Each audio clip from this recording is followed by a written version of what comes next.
In 12th century medieval Europe, a village faces a devastating drought. Crops wither, and the community gathers in prayer, led by a priest holding a rusted crucifix. Despite their fervent pleas, the sky remains cloudless, and doubt begins to creep in.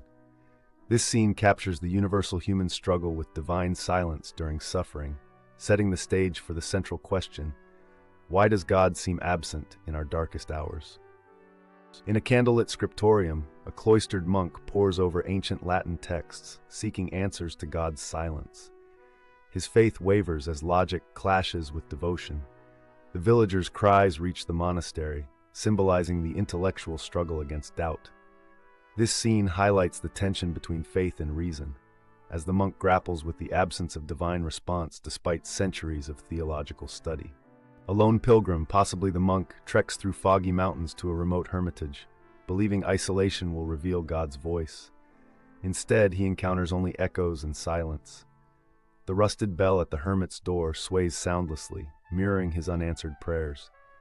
This scene underscores the futility of seeking divine answers in solitude, as faith is tested by physical and spiritual isolation.